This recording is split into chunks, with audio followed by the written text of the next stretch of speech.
नमस्कार, न्यूज 31 में आपका स्वागत है। शुरुआत करते हैं खास खबर के साथ। गृह मंत्री नरोत्तम मिश्रा ने बालाघाट दौरे पर कहा कि पुलिस के 31 जवानों को प्रमोशन के साथ पुरस्कृत किया जाएगा। इनामी नक्सली नागेश उर्फ राजू को मार गिराने जवानों को आज सीएम शिवराज पुरस्कृत करने जा रहे हैं। आपको बता दें कि साथ ही हॉक फोर्स के जवानों का भत्ता 12,500 से 35,000 तक बढ़ाया जा रहा है और नक्सली इलाकों में लगे इंटेलिजेंस के कर्मचारियों का भत्ता 19,000 से 38,000 किया जा रहा है। विशेष भत्ता भी दिया जाएगा। गृह मंत्री ने पोषण आहार घोटाले मामले पर कहा कि सीएजी की रिपोर्ट राय होती है, अंतिम निर्णय नहीं होता।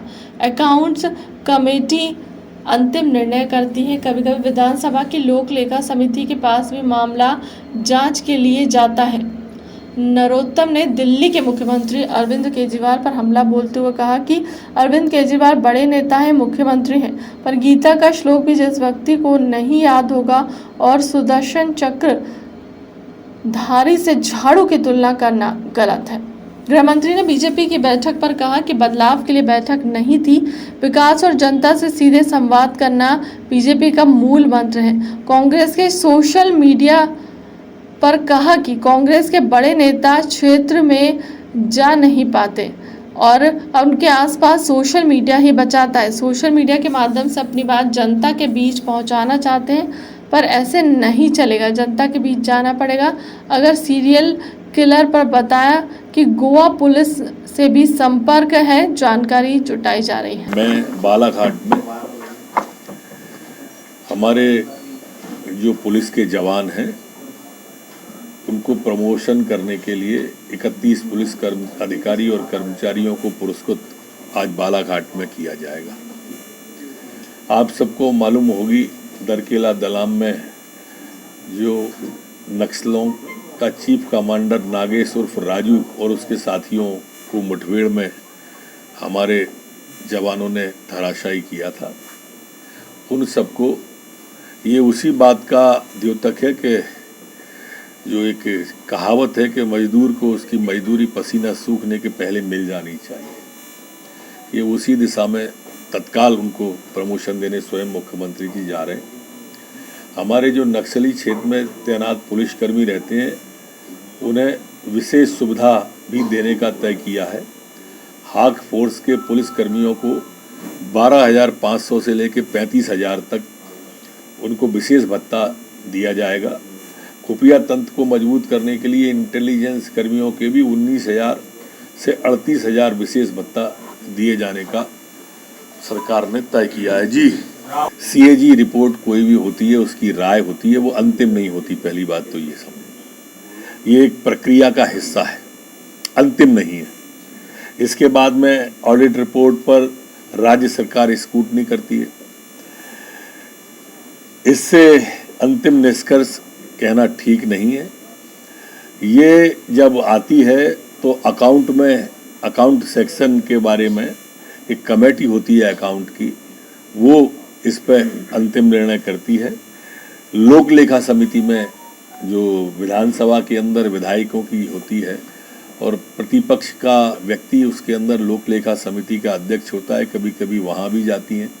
और इसलिए ये कहना ठीक नहीं है कि ये अंतिम है। क्लरिकल मिस्टेक भी उसमें बताई गई है कि क्लरिकल मिस्टेक थी, जो ट्रकों के नंबर डलते थे दरअसल वो स्कूटर को एंट्री किया, तो क्लरिकल मिस्टेक। सारी बातें जब स्क्रूटनी होती है तो सब स्पष्ट हो जाती हैं और उसके बाद पैरा डिलीट भी होते हैं, हमने देखे। केजरीवाल जी जो है अब तो उस हिसाब से ये देखना पड़ेगा कि जब उनकी मध्य प्रदेश में यात्रा आएगी तो कितने लीटर चलेगी। वो जैसे भी है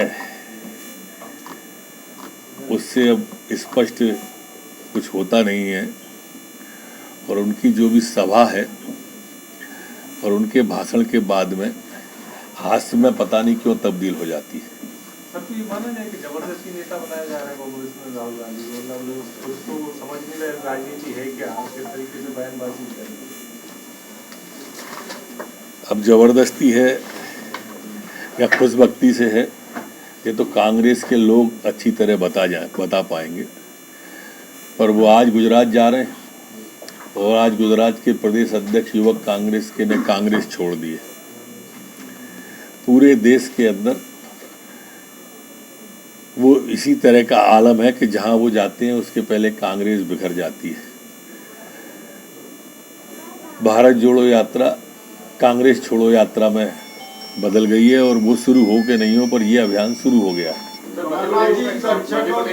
देखो, उनने जो श्लोक बोला, श्लोक भी उनको याद नहीं है क्योंकि गीता का श्लोक भी उन्होंने गलत। हाँ, मैं हालांकि वो बड़े नेता हैं, मुख्यमंत्री हैं, पर श्लोक भी याद जिस व्यक्ति को नहीं होगा और वो स्वाभाविक रूप से हमारी आस्था पर प्रहार इस तरह से करेंगे। श्लोक है वो, यदा यदा ही धर्मस्य ग्लानिर्भवत भारत अभ्युत्थानम अधर्मस्य तदात्मानं सृजाम्यहम् परित्राणाय साधुनाय विनाशाय च दुष्कृतां धर्म संस्थापनार्थायां संभवामि युगे युगे। इसको भी वो खैर वो क्या बोलेंगे वो मैं समझता हूँ, लेकिन इसको सुदर्शन चक्रधारी से जोड़ना श्लोक के माध्यम से और झाड़ू उठाना ये गलत है। सर, प्रदेश कार्यालय में लगा। देखिए, हमारे मुख्यमंत्री जी अगर खर्चा कर रहे हैं तो शिक्षकों के सम्मान में सर नवा के कर रहे हैं। उनको भावी भारत का निर्माता कह रहे हैं। किसी जैकलीन पे तो खर्च नहीं कर रहे। जैकलीन पे खर्चा करने वाले शिक्षकों के खर्चे पे सवाल उठाएंगे तो पीड़ा होती है। मैं तो आज शिक्षक दिवस भी है, उनको नमन करता हूँ सभी शिक्षकों को। किसी स्कूल के बाहर जब शिक्षक ने लिखा होगा तो कितना सार गर्वित था कि जीवन का निर्माण यहाँ निस्दिन चलता है और स्वर्ण यहाँ मत खोज, यहाँ मानव ढलता है। मध्य प्रदेश में 35 नए प्रकरण आए हैं, जबकि ठीक होकर अपने घरों और गंतव्य की ओर जाने वाले 41 लोग हैं। एक्टिव केस मध्य प्रदेश में संपूर्ण में 283 वर्तमान में प्रचलन में है।